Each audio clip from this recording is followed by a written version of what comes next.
कहानी एक जादुई दुनिया से शुरू होती है जहां नौ जातियां रैस एक साथ रहती हैं। बीस्ट फोक, ड्वार्फ, पोनी फोक, डेमन किन, एल्व्स, डार्क एल्व्स, ड्रैगनूट्स, सेंटोर्स और अंत में इंसान। इन्हीं इंसानों में से एक है नया नया साहसी रूकी एडवेंचरर लाइट, जिसका सपना है अपने परिवार को गरीबी और कठिनाइयों से बाहर निकालना। लाइट अपने गांव को अलविदा कहता है और ताकत व समृद्धि की तलाश में यात्रा पर निकल पड़ता है। जब वह आखिरकार विशाल शहर पहुंचता है तो उसे इंसान होने की वजह से भेदभाव का सामना करना पड़ता है। लोग उसे सिर्फ इसलिए नीची नजरों से देखते हैं क्योंकि वह मानव है। फिर भी हिम्मत न हारते हुए वह एडवेंचरर गिल्ड में अपना पंजीकरण कराने जाता है। चूंकि यह उसका पहला दिन होता है, इसलिए उसे एफ रैंक दी जाती है। रिसेप्शनिस्ट उससे पूछती है कि क्या उसके पास कोई विशेष कौशल, स्पेशल स्किल है। यह सुनकर लाइट मुस्कुराते हुए कहता है कि हाँ, उसकी स्किल का नाम है अनलिमिटेड गाचा। अनलिमिटेड गाचा। लड़की उत्सुक होकर उससे पूछती है कि यह क्या है, क्योंकि उसने पहले कभी इसके बारे में नहीं सुना। लाइट कहता है कि समझाने से बेहतर है कि वह इसे करके दिखाए। वह अपना गाचा डिवाइस निकालता है और उसे सक्रिय करता है। उसकी आंखों के सामने एक कार्ड प्रकट हो जाता है। गर्व से मुस्कुराते हुए लाइट बताता है कि इस कार्ड पर जो भी चीज होगी उसे वास्तविक रूप में बुलाया जा सकता है। लेकिन उसकी खुशी तुरंत गायब हो जाती है क्योंकि पहला कार्ड केवल एक टेढ़ा-मेढ़ा कांटा फोर्क निकालता है। शर्मिंदा होकर वह हंसते हुए कहता है कि यह तो बस एक असफल प्रयास था और दोबारा कोशिश करता है। लेकिन इस बार भी कोई काम की चीज नहीं निकलती। उसकी जगह एक सड़ा हुआ सेब और फफूंदी लगी हुई ब्रेड का टुकड़ा निकल आता है। लाइट कहता है कि उसकी गाचा स्किल आमतौर पर इतनी बेकार नहीं होती, लेकिन तब तक रिसेप्शनिस्ट का धैर्य खत्म हो चुका होता है। वह बिना कुछ कहे उसे उसकी रैंक एडवेंचरर कार्ड थमा देती है। फिर भी जोश से भरा लाइट अपना पहला मिशन लेने निकल पड़ता है। रिसेप्शनिस्ट उसे नोटिस बोर्ड की ओर भेजती है, लेकिन समस्या यह होती है कि लाइट पढ़ना लिखना नहीं जानता। इस दुनिया में यह कोई अनोखी बात नहीं है, क्योंकि अधिकांश इंसानों को अक्षरों का भी ठीक से ज्ञान नहीं होता। रिसेप्शनिस्ट उसकी मदद करती है और उसके लिए कुछ शुरुआती स्तर के मिशन चुन देती है। इनसे मिलने वाला इनाम बहुत कम होता है, लेकिन लाइट को इसकी परवाह नहीं होती। वह पूरी मेहनत से काम में जुट जाता है। दिन के अंत तक वह पूरी तरह थक चुका होता है। उसने लगातार कई काम किए, लेकिन बदले में उसे सिर्फ इतना पैसा मिलता है कि वह एक रात किसी सराय इन में गुजार सके। फिर भी वह सकारात्मक रहने की कोशिश करता है। वह सोचता है कि अगर उसकी गांचा से कभी खाने लायक चीज निकल आए तो किसी तरह गुजारा हो जाएगा। तभी अचानक कुछ बीस्ट फोक गुंडे उससे टकरा जाते हैं और उसी पर चिल्लाने लगते हैं कि उसने उनके कपड़े गंदे कर दिए। सफाई देने का मौका मिलने से पहले ही वे उसकी सारी कमाई छीन लेते हैं और कहते हैं कि यह कपड़े धुलवाने का खर्च है। लाइट उनसे विनती करता है कि पैसे वापस कर दें, क्योंकि उनके बिना उसके पास रात बिताने के लिए बिस्तर तक नहीं होगा। लेकिन उन्हें उसकी जरा भी परवाह नहीं होती। उनमें से एक उसे जोर से लात मारकर जमीन पर गिरा देता है और कहता है कि जाकर सूअरों के बाड़े में सो जाना। फिर वे हंसते हुए वहां से चले जाते हैं। आसपास मौजूद लोग भी उसकी कोई मदद नहीं करते। उल्टा वे उसे तिरस्कार से देखते हैं और कहते हैं कि इंसान तो बस बेकार कूड़ा है। उसी समय एक युवा महिला उसे उठने में मदद करती है। लाइट देखता है कि वह एक एल्फ है और हैरान रह जाता है। वह घबराकर उससे माफी मांगने लगता है कि उससे गलती से उसका स्पर्श हो गया। लेकिन वह महिला मुस्कुराकर कहती है कि उसे किसी बात का डर नहीं होना चाहिए। लाइट समझ ही नहीं पाता कि कोई एल्फ उसके जैसे इंसान के साथ इतनी दयालुता क्यों दिखा रही है। तभी वह महिला उसे गले भी लगा लेती है। यह दृश्य देखकर आसपास के लोग दंग रह जाते हैं। उनके लिए यह अकल्पनीय था कि कोई एल्फ किसी इंसान को छुए भी। लाइट भी पूरी तरह स्तब्ध रह जाता है। वह सोचता है कि क्या वह सपना देख रहा है, क्योंकि उस एल्फ लड़की ने उसे संभालने के लिए अपने घुटनों तक को गंदा कर लिया। महिला उसे विश्वास दिलाती है कि यह सपना नहीं है। फिर उसके बाकी साथी भी अपना परिचय देते हैं। वे बताते हैं कि वे कॉनकॉर्ड ऑफ ट्राइब्स नामक संगठन के सदस्य हैं। यह ऐसा समूह है जो सृष्टिकर्ता द्वारा बनाई गई सभी 9 जातियों का प्रतिनिधित्व करता है। बीस्ट फोक अपना नाम गारू बताता है, एल्फ का नाम साशा है। उनके साथ Diablo, daemon kin, Oboro, oni folk, Drago, dragonewt, nano, dwarf, Sion, dark elf और सांटोरू, सेंटोर भी हैं। कुल मिलाकर वे 8 सदस्य हैं। वे बताते हैं कि उनके समूह को पूरा करने के लिए अब केवल एक इंसान की कमी है। लाइट कुछ बोल ही नहीं पाता। तब वे समझाते हैं कि उनका उद्देश्य बहुत सम्मानजनक है। वे इस दुनिया से नस्लीय भेदभाव और जातीय घृणा को समाप्त करना चाहते हैं और ऐसा भविष्य बनाना चाहते हैं जहां सभी जातियां समान अधिकारों के साथ रह सकें। वे चाहते हैं कि लाइट भी उनके मिशन का हिस्सा बने। लाइट को अपनी बातों पर विश्वास ही नहीं होता। तब उनके नेता आगे आते हैं और वादा करते हैं कि वे पूरी ईमानदारी से यह सब कह रहे हैं। आखिरकार लाइट उनकी बात मान लेता है और उनके समूह में शामिल हो जाता है। उसका दिल खुशी से भर जाता है और उसकी आंखों में नई उम्मीद चमक उठती है। कुछ समय बाद लाइट अपने साथियों के साथ यात्रा करते हुए विशालकाय सांपों के हमले में फंस जाता है। तभी ड्रैगो समय रहते उसकी जान बचा लेता है। उसी दौरान एक और राक्षस चुपके से उस पर हमला करने ही वाला होता है कि साशा तुरंत उसे मार गिराती है। साशा लाइट को सावधान रहने के लिए कहती है। वह याद दिलाती है कि वे दुनिया के सबसे बड़े और सबसे खतरनाक डंजन एबिस अबिस में हैं। यहाँ अगर किसी भी राक्षस का एक बार भी लग गया तो उसकी जान जा सकती है। लाइट माफी मांगता है। साशा कहती है कि वह सिर्फ उसकी चिंता करती है और ध्यान से यह भी देखती है कि उसे कहीं चोट तो नहीं लगी। अब उन्हें साथ यात्रा करते हुए काफी समय हो चुका है। बाकी साथी साशा को चिढ़ाने लगते हैं। वे कहते हैं कि वह हमेशा लाइट को बच्चे की तरह संभालती रहती है। मजाक में वे कहते हैं कि जैसे ही वह लाइट के पास आती है उसका चेहरा लाल हो जाता है और उसकी सारी सख्ती गायब हो जाती है। साशा सफाई देती है कि वह सिर्फ इसलिए उसका ध्यान रखती है ताकि उनके समूह की प्रतिष्ठा किसी सदस्य को खोने से खराब न हो। लेकिन बाकी लोग उसकी बात पर बिल्कुल विश्वास नहीं करते। इस सबके बीच लाइट खुद को काफी बेकार महसूस करने लगता है। तभी ड्रैगो उसे दिलासा देता है। वह मुस्कुराकर कहता है कि लाइट द्वारा बनाई गई चाय उसे बहुत पसंद आई। उनके हिसाब से अब वह लाइट जितना योगदान दे सकता था दे चुका था। यह सुनकर लाइट को राहत महसूस हुई और पूरा दल एबिस अबिस की यात्रा जारी रखता है। कुछ देर बाद वे ऐसी जगह पहुंचते हैं जहां बाहर निकलने का केवल एक ही रास्ता था। ड्रैगो ने कहा कि यही सबसे सही जगह है।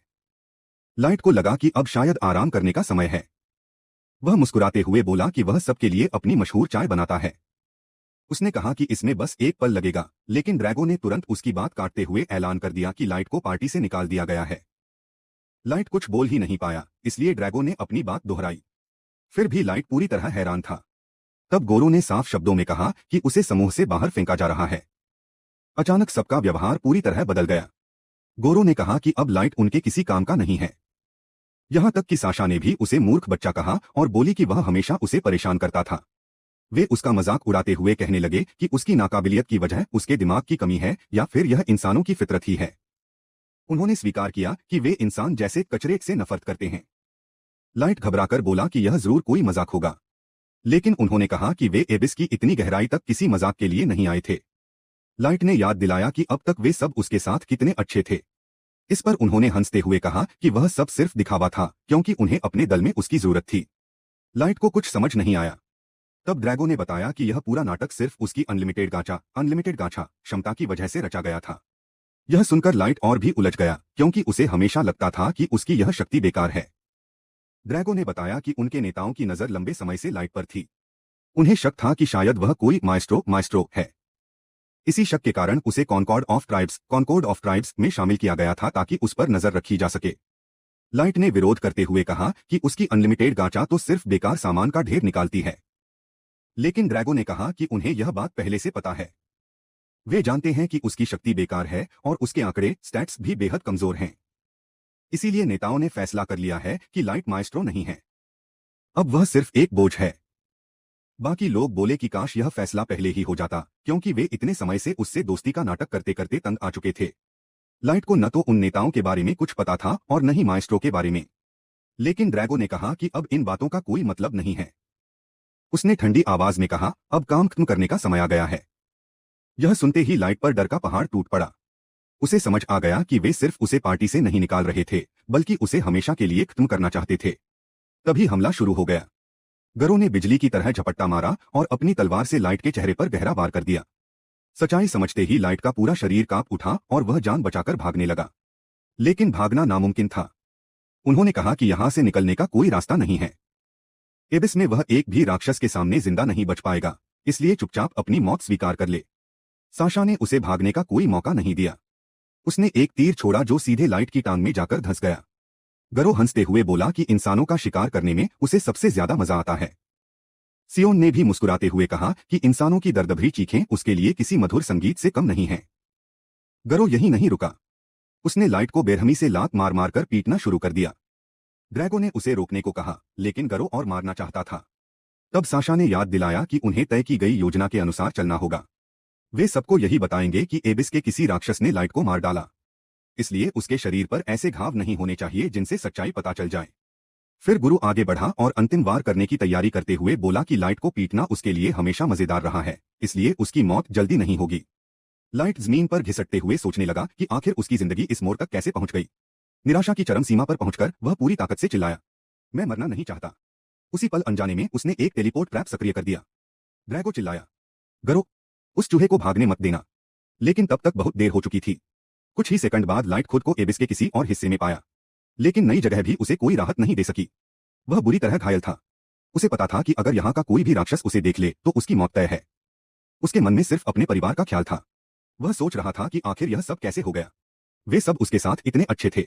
उसे लगा था कि इतनी मुश्किलों के बाद वे उसके सच्चे साथी बन गए हैं। लेकिन हकीकत बेहद निर्दयी थी। उनकी दोस्ती झूठी थी। उन्हें उसका दिल तोड़ने में मजा आया था। वे उसकी मौत का तमाशा देखने के लिए उत्साहित थे और यह सब मुस्कुराते हुए करना चाहते थे। धीरे धीरे लाइट का टूटा हुआ दिल भयंकर क्रोध में बदल गया।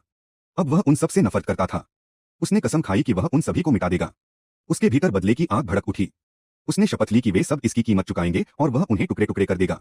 लेकिन तभी हालात और भी खराब हो गए। अचानक एक विशाल राक्षस उसके सामने आ खड़ा हुआ। लाइट की आंखें फैल गईं जब उसने देखा कि वह लेवल 1000 का था। ऐसे राक्षस तो सिर्फ कहानियों और दंतकथाओं में होते हैं। तभी लाइट को भयावह सच्चाई समझ आई। वह एबिस की सबसे निचली गहराई में पहुंच चुका था। अब बच निकलने की कोई संभावना नहीं थी। राक्षस उसकी ओर बढ़ने लगा, लेकिन लाइट ने ठान लिया कि वह अपना बदला लिए बिना नहीं मरेगा। उसके पास लड़ने के लिए सिर्फ उसकी अनलिमिटेड गाचा थी। उसने उसे बार बार सक्रिय किया। हर बार वह मन ही मन किसी चमत्कार की प्रार्थना करता रहा। वह हार मानने वाला नहीं था। उसे उन गद्दारों को हर हाल में नष्ट करना था और अपने प्यारे परिवार के पास वापस लौटना था। और आखिरकार किस्मत ने उसका साथ दिया। उसकी लगातार कोशिशें सफल हो गईं। उसका गाचा पहले कभी न देखी गई चकाचौंध भरी चमक के साथ दमक उठता है। दानव हमला करता है, लेकिन तब तक बहुत देर हो चुकी होती है क्योंकि लाइट का गाचा एक नया कार्ड उत्पन्न कर चुका होता है। एक आवाज घोषणा करती है कि उसके स्वामी को कोई भी क्षति नहीं पहुंचा सकता।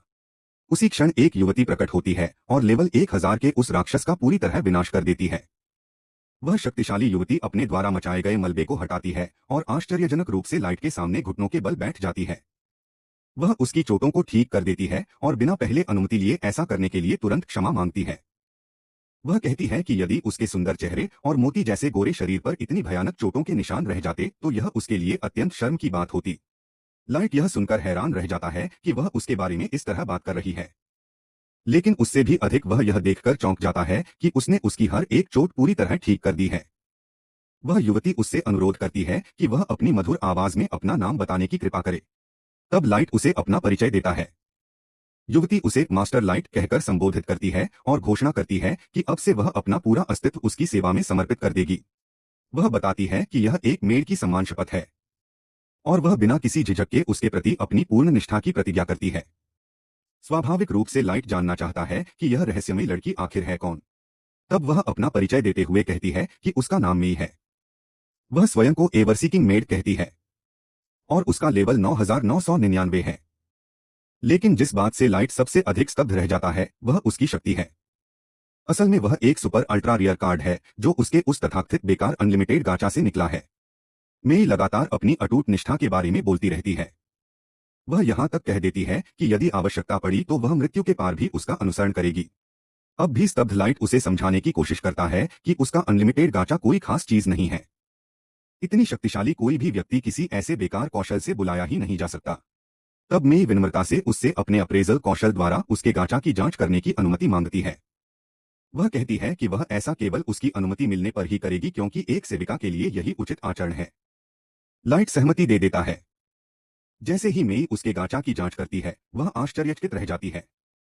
वह बताती है कि लाइट की वास्तविक क्षमताएं कॉन्सील नामक एक अत्यंत शक्तिशाली छिपाव बंधन के नीचे दबी हुई हैं। उसके स्तर से नीचे का कोई भी व्यक्ति कभी भी इस रहस्य को उजागर नहीं कर सकता।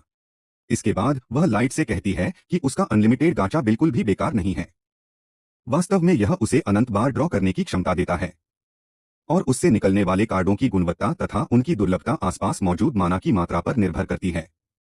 इसके बाद वह दुर्लभता की श्रेणियां सबसे ऊंची से सबसे नीचे तक गिनाती है। Extra, super ultra rare, triple S rare, double S rare, rare, normal और सबसे नीचे एरर। लाइट माना वाली बात पूरी तरह नहीं समझ पाता। तब मेई उसे सरल शब्दों में समझाती है।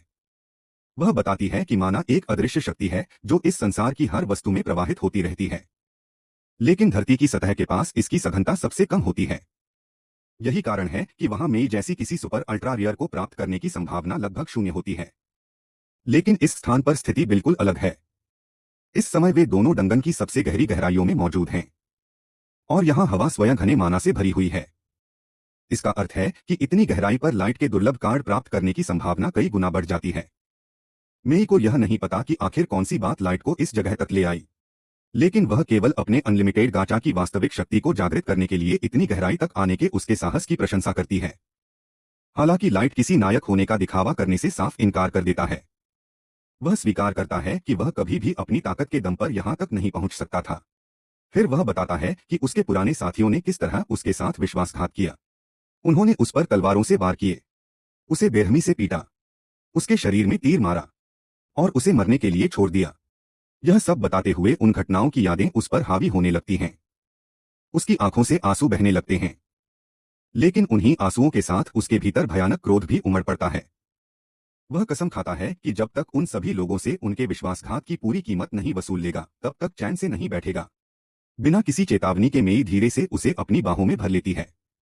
वह उसके द्वारा झेली गई पीड़ा के लिए उससे क्षमा मांगती है। वह उसे विश्वास दिलाती है कि अब जबकि वह उसके साथ है, उन गद्दारों को न्याय के कटघरे तक पहुंचाना बिल्कुल आसान होगा। इसके बाद वह लाइट से विनती करती है कि वह उसे आदेश दे। वह चाहती है कि उसे उन विश्वासघातियों का शिकार करने की अनुमति मिले और वह उनके कटे हुए सिर भालों पर टांगकर उसकी भेंट के रूप में वापस लाए। यह सुनकर लाइट एक कदम पीछे हट जाता है। वह कोई उत्तर नहीं देता। मेई समझती है कि ऐसा इसलिए है क्योंकि लाइट के हृदय में अत्यधिक दया है। वह कहती है कि ऐसे शत्रु किसी भी प्रकार की दया के योग्य नहीं हैं। लेकिन लाइट जवाब देता है कि समस्या यह नहीं है। असल समस्या यह है कि उसने उन लोगों पर भरोसा किया था और उसी भरोसे का फायदा उठाकर उन्होंने उसे धोखा दिया। उसे लगभग मौत के घाट उतार दिया गया और इस अभिशप्त स्थान की सबसे गहरी तलहटी में फेंक दिया गया। लेकिन असली दोष उनका नहीं था। असली दोष उसकी अपनी कमजोरी थी। इसीलिए उसने निश्चय किया है कि अब उसे हर हाल में और अधिक शक्तिशाली बनना होगा। वह स्वीकार करता है कि उसके जैसे एक साधारण और कमजोर इंसान के लिए यह शायद असंभव हो। फिर भी वह अपने हाथों से बदला लेना चाहता है। इसके बाद वह मेई से पूछता है कि क्या उसे लगता है कि वह मूर्खता कर रहा है, लेकिन मेई तुरंत इनकार कर देती है। वह कहती है कि वह उसके बारे में ऐसा कभी नहीं सोच सकती। इसके बजाय वह घोषणा करती है कि अब उसकी इच्छा ही उसकी अपनी इच्छा है। यदि लाइट का लक्ष्य अपने हाथों से बदला लेना है, तो उस लक्ष्य को पूरा करवाना उसकी सेविका होने के नाते उसका कर्तव्य है। वह कहती है कि संसार की किसी भी चीज से बढ़कर उसे लाइट की क्षमता पर विश्वास है। उसे पूरा यकीन है कि वह भविष्य में क्या बन सकता है। यह सुनकर लाइट उसकी अटूट निष्ठा के लिए उसका धन्यवाद करता है। अब दोनों का संकल्प एक हो चुका था। इसके बाद लाइट एक बार फिर एबिस की अथाह गहराइयों में अपना अनलिमिटेड गाचा घुमाता है। वह शपथ लेता है कि वह अपनी इस शक्ति में पूर्ण महारत हासिल करेगा और इतना शक्तिशाली साम्राज्य खड़ा करेगा कि वही उसके प्रतिशोध का मार्ग साफ करेगा। 3 वर्ष बाद, 3 साल बाद हम देखते हैं कि लाइट ने एबिस की गहराइयों में ही एक विशाल साम्राज्य खड़ा कर लिया है। वह अपनी वफादार मेड्स से घिरा हुआ बीचों बीच खड़ा है। अपनी शांत लेकिन गरिमामयी आवाज में वह उनकी एक बार फिर उत्कृष्ट कार्य के लिए प्रशंसा करता है। सभी मेड्स एक साथ पूर्ण तालमेल के साथ झुककर अपने प्रिय मास्टर लाइट के प्रति आभार व्यक्त करती हैं। उनमें से हर एक पूरी तरह लाइट के आकर्षण में बंधी हुई दिखाई देती है। वे आपस में फुसफुसाकर कहती हैं कि उसके पास रहना उनकी जिंदगी का सबसे बड़ा सौभाग्य है। एक अत्यधिक समर्पित मेड तो यहाँ तक कह देती है कि यदि उसे केवल उसके पैरों की खुशबू सूंघने का अवसर मिल जाए तो वह उसके बदले कुछ भी देने को तैयार है। धीरे धीरे उनका यह लगाव हद से ज्यादा बढ़ने लगता है। यह देखकर मेई, जो साफ तौर पर चिढ़ चुकी होती है, उनसे दोबारा अनुशासन स्थापित करने की अनुमति मांगती है। लेकिन लाइट केवल हल्की सी मुस्कान के साथ हाथ हिलाकर उसे रोक देता है। वह कहता है कि इसकी कोई आवश्यकता नहीं है। वे बस अपने अपने तरीके से अपनी निष्ठा व्यक्त कर रही हैं और वह इस बात को यहीं समाप्त होने देता है। इसके बाद हमें लाइट के साम्राज्य का वास्तविक विशाल स्वरूप देखने को मिलता है। चारों ओर विशाल नगर फैले हुए हैं। हर शहर चहल पहल से भरी दुकानों और शांतिपूर्ण जीवन जी रहे अनगिनत नागरिकों से आबाद है। लाइट जहां भी जाता है, लोग उसका गर्मजोशी से स्वागत करते हैं। वे आदरपूर्वक उसे मास्टर लाइट कहकर पुकारते हैं और उसके लिए अपने सबसे स्वादिष्ट व्यंजन प्रस्तुत करते हैं। यहां तक कि जिन लोगों के पास आवश्यक सामान की कमी है, वे भी बिना किसी डर के उसके पास आ जाते हैं। उन्हें पूरा विश्वास है कि उनका शासक दयालु और न्यायप्रिय है। लाइट उन्हें आश्वासन देता है कि वह प्रशासन को तुरंत सूचना देगा ताकि आवश्यक वस्तुओं की कमी को दूर किया जा सके। मेई बिना एक पल गवाए तुरंत इस काम की जिम्मेदारी अपने हाथ में ले लेती है। वह जोर देकर कहती है कि हर समस्या का तुरंत समाधान किया जाना चाहिए, ताकि किसी भी नागरिक के मन में साम्राज्य की स्थिरता को लेकर जरा भी संदेह न रहे। लाइट देखता है कि पिछले 3 वर्षों में साम्राज्य की जनसंख्या असाधारण रूप से बढ़ चुकी है। उसे एहसास होता है कि अब जल्द ही पूरे प्रशासनिक ढांचे में बड़े बदलाव करने की आवश्यकता पड़ेगी। इसके बाद उसका ध्यान अपने विशिष्ट योद्धाओं की ओर जाता है। उनमें से प्रत्येक लेवल 99,999 के सुपर अल्ट्रा रियर कार्ड से बुलाया गया समन है। मेई उसे बताती है कि इस समय वे सभी अपने अपने मिशनों पर गए हुए हैं। उदाहरण के लिए आयुकी इस समय एबिस की बाहरी सीमा का नक्शा तैयार कर रही है। वह क्षेत्र अत्यंत खतरनाक राक्षसों से भरा हुआ है, लेकिन लाइट को उसकी बिल्कुल भी चिंता नहीं होती। उसे पूरा विश्वास है कि आयुकी जैसी प्रतिभाशाली बीस्ट टेमर वहां आने वाले किसी भी खतरे का आसानी से सामना कर सकती है। इसके बाद बात एलाई की होती है। वह लाइट के महान लक्ष्य के अनुरूप नए प्रकार के जादू विकसित करने में लगातार जुटी हुई है। लाइट जानता है कि उसने एली को बहुत बड़ी जिम्मेदारी सौंप रखी है, इसलिए वह मन ही मन आशा करता है कि वह उसकी उम्मीदों पर खरा उतरने के लिए स्वयं पर आवश्यकता से अधिक दबाव न डाल रही हो। इसके बाद बारी आती है निजुना की। वह हमेशा की तरह पूरे महल में गश्त कर रही है। निकट दूरी की लड़ाई में उसकी महारत उसे लाइट का आदर्श अंगरक्षक बनाती है। मेई स्वीकार करती है कि समूह में सबसे तेज दिमाग शायद निजुना का नहीं है, लेकिन उसके साथ समय बिताना सबसे अधिक मनोरंजक होता है। उसी समय महल के भीतर लौटने पर मेई देखती है कि लाइट के कक्ष के बाहर कोई खड़ा है। वह व्यक्ति जैक है, लेवल 7777 का शक्तिशाली योद्धा। मेई उसे डांटते हुए कहती है कि वह बहुत अधिक अनौपचारिक व्यवहार करता है, और उसे याद दिलाती है कि मास्टर लाइट के सामने हमेशा पूरा सम्मान प्रदर्शित करना चाहिए। लेकिन लाइट तुरंत मेई की बात टाल देता है। वह कहता है कि इसमें कोई समस्या नहीं है, क्योंकि वह हमेशा जैक को अपने बड़े भाई जैसा मानता है। इसके बाद दोनों गंभीर प्रशिक्षण के लिए बाहर निकलते हैं। लाइट पहले ही चेतावनी दे देता है कि आज कोई भी अपनी ताकत नहीं रोकेगा। वह घोषणा करता है कि आज पूरी शक्ति से मुकाबला होगा। इतना कहते ही वह बिजली जैसी तेज गति से सीधा मुक्का जैक के पेट पर जड़ देता है। जैक एक कदम पीछे लड़खड़ा जाता है। उसके चेहरे पर आश्चर्य साफ दिखाई देता है, लेकिन अगले ही पल वह हंस पड़ता है। आखिर उसे आयरन ब्लेडेड बैरिकेड यूं ही नहीं कहा जाता। लाइट का वह प्रहार किसी और पर पड़ा होता तो शायद वह तुरंत धराशायी हो जाता, लेकिन जैक का शरीर किसी अभेद्य किले की तरह मजबूत है। जैसे जैसे दोनों का अभ्यास और भी उग्र होता जाता है, दृश्य बदल जाता है। अब हम देखते हैं कि नोजुना महल में अपनी नियमित गश्त कर रही है। नोजुना गर्व से दूसरी मेड्स को बताती है कि वह स्वयं मास्टर लाइट द्वारा सौंपे गए एक अत्यंत महत्वपूर्ण गश्ती मिशन को पूरा कर रही है। बाकी मेड्स उसकी भरपूर प्रशंसा करती हैं। वे कहती हैं कि उसके जैसी शक्तिशाली योद्धा के पहरा देने से उन्हें बहुत सुरक्षित महसूस होता है। नोजुना विनम्र बने रहने की कोशिश करती है। वह कहती है कि वह तो केवल अपना कर्तव्य निभा रही है, हालांकि उसके हाव भाव कुछ और ही कहानी बयां कर रहे होते हैं। अब उसे समझ नहीं आता कि अगली जांच के लिए कहा जाना चाहिए। तभी कुछ मेड्स झिझकते हुए उससे एक प्रतिबंधित क्षेत्र की जांच करने का अनुरोध करती हैं। जल्द ही पता चलता है कि वह प्रतिबंधित क्षेत्र और कोई नहीं बल्कि मास्टर लाइट का निजी शयन कक्ष है। यह देखकर मेई हैरान रह जाती है कि नोजुना आखिर लाइट के कमरे के दरवाजे पर दस्तक क्यों दे रही है। निजुना शांत स्वर में कहती है कि वह केवल कमरे का निरीक्षण करने आई है, लेकिन मेई जवाब देती है कि मास्टर लाइट के निजी कक्ष की सुरक्षा पहले से ही पूरी तरह सुनिश्चित है। निजुना तुरंत पलटकर कहती है कि इस समय मास्टर लाइट तो महल में है ही नहीं। फिर वह कुछ संदेह भरे अंदाज में पूछती है कि आखिर मेई कमरे के अंदर क्या कर रही थी। मेई बिना घबराए तुरंत जवाब देती है कि वह तो बस खुद को काम में व्यस्त रख रही थी। आखिर एक मेहनती मेड को हमेशा अपने कर्तव्यों में लगे रहना चाहिए। निजुना कंधे उचकाती है और बिना ज्यादा बहस किए कमरे के अंदर चली जाती है। अंदर पहुंचते ही नोजुना पूरे कमरे का ध्यान से निरीक्षण करना शुरू कर देती है। उसे तुरंत महसूस होता है कि यहाँ कुछ अजीब है। बिस्तर पूरी तरह बिखरा हुआ दिखाई देता है, मानो अभी कुछ देर पहले कोई उस पर बार बार लोटपोट हुआ हो। इतना ही नहीं, तकियों पर भी साफ निशान बने हुए हैं। ऐसा लगता है जैसे कोई उन पर लेटा हो, अपने पैर हवा में झुला रहा हो और उन्हें सूंघ भी रहा हो। मेई के चेहरे पर जरा भी घबराहट नहीं आती। वह पूरी शांति से कहती है कि यह उसकी विशेष बेडमेकिंग तकनीक का हिस्सा है। वह दावा करती है कि यह एक अत्यंत गोपनीय तरीका है, जिसे किसी और के साथ साझा नहीं किया जा सकता। यह सुनकर नोजुना पूरी तरह विश्वास कर लेती है।